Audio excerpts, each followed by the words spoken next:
حج کا باب چل رہا ہے، میں اور آپ ہر جمعہ مبارک میں سن رہے ہیں کہ نبی مکرم صلی اللہ علیہ وسلم نے حج کے بارے میں کیا ارشاد فرمایا۔ تو اسی طریقے سے صحابہ کرام رضی اللہ تعالی اجمعین جب نبی مکرم صلی اللہ علیہ وسلم کے ساتھ حج کرتے یا عمرہ کرتے نا، تو صحابہ کی محبت حضور علیہ السلام سے ایسی ہوتی تھی کہ یہاں چلنے سے لے کر آخر تک، شروع سے لے کر آخر تک، بیٹھنے سے لے کر اٹھنے تک، الغرض ہر کام میں نبی مکرم صلی اللہ علیہ وسلم کے عمل کو، فعل کو نوٹ کیا کرتے تھے کہ نبی علیہ السلام اگر حج پہ جا رہے ہیں تو کون کون سا عمل کر رہے ہیں، اگر عمرہ کر رہے ہیں تو کون کون سا عمل کر رہے ہیں، اگر وہاں کعبہ کے پاس پہنچ گئے ہیں تو کس جگہ پر کیا کر رہے ہیں، بیٹھے ہوئے تو کیا کر رہے ہیں، اٹھے ہوئے تو کیا کر رہے ہیں، کہاں پر کون سی نماز پڑھ رہے ہیں، اور یہ چیز جو کر رہے ہیں اس میں حکمت کیا ہے۔ صحابہ کی محبت دیکھیں،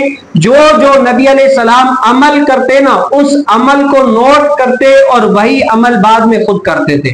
یہ کیا ہے؟ یہ صحابہ کرام رضی اللہ تعالی اجمعین کی نبی مختار صلی اللہ علیہ وسلم سے محبت کی۔ اب کیا ہے، حضرت عبداللہ بن عباس رضی اللہ تعالی عنہ نے کہا کہ نبی کریم صلی اللہ علیہ وسلم بالوں میں کنگا کرنے اور تیل لگانے کے بعد مدینے سے چلے اور اپنا تہمت پہنا اور چادر اوڑھی، اور حضور نے بھی آپ کے ساتھ اور حضور علیہ السلام کے اصحاب نے بھی، سوائے اس کے زعفرانی رنگ کے چادر جس سے بدن رنگے، یعنی نبی علیہ السلام نے یہ سرما وغیرہ یہ وہ سب کچھ پہلے ڈالا اور چادر ایسی ڈالی جس میں کیا ہے خوشبو وغیرہ نہ ہو۔ اگر وہ حضور علیہ السلام حج یا عمرہ کرنے کے لیے جائے، ایسی چادر ایسا کپڑا ہو کہ وہاں پر وہ ارکان ادا کر رہے اور اس سے خوشبو آئے، تو یہ کیا ہے، یہ صحیح نہیں ہے۔ تو اس سے صرف بچتے، باقی کیا ہے یہ عمل کیا کرتے تھے۔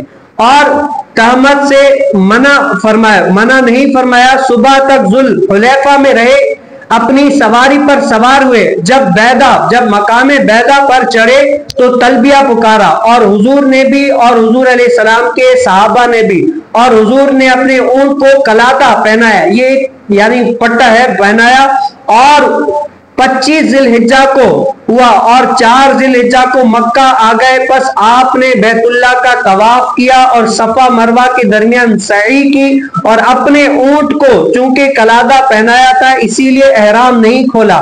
اس کے بعد مکہ کے بالائی حصے میں حجوں کے قریب قیام فرمایا، اور حضور علیہ السلام نے حج کا احرام باندھے ہوئے تھے اور طواف کے بعد کعبہ کے قریب نہیں گئے۔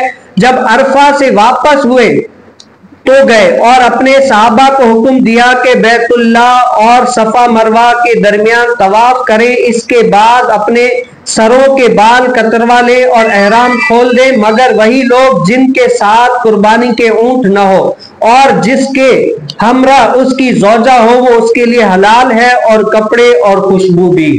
اب دیکھیں کتنی حدیث مبارکہ بہت بڑی ہے۔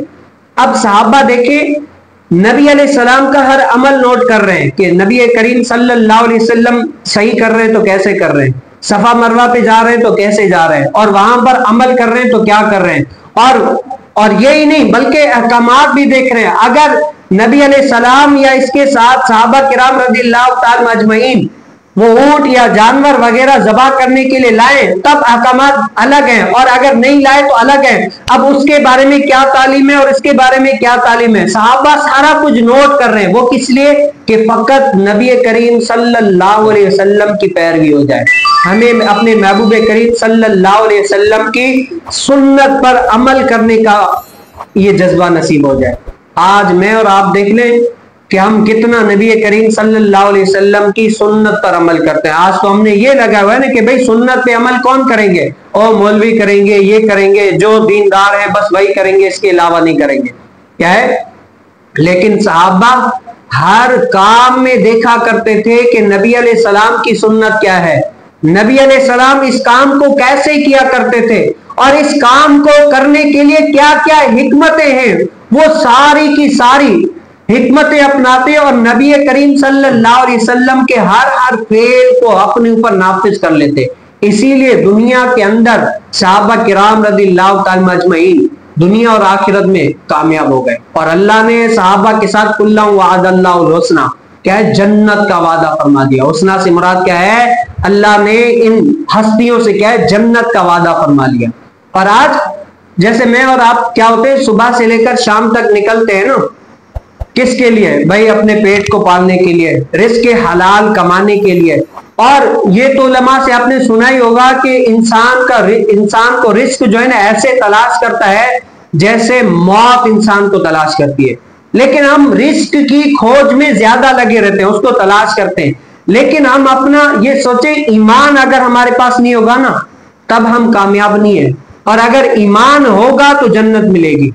گویا کہ صحابہ کرام رضی اللہ تعالی اجمعین اپنے آپ کو رزق حلال کے پر بھی گامزن کرتے، حضور علیہ السلام کی سنت پر بھی عمل کرتے، اور کیا ہے؟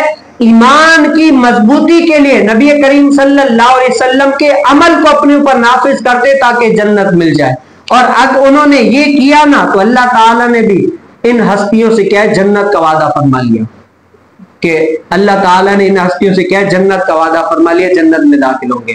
اسی لیے ہم یہ نعرہ لگاتے کہ ہر صحابی نبی جنتی جنتی.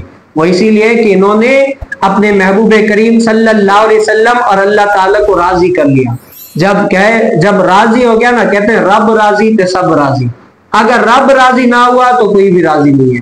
تو اللہ تعالیٰ مجھے اور آپ کو بھی نبی کریم صلی اللہ علیہ وسلم کی سنت پر عمل پیرا ہونے کی توفیق نصیب فرمائے.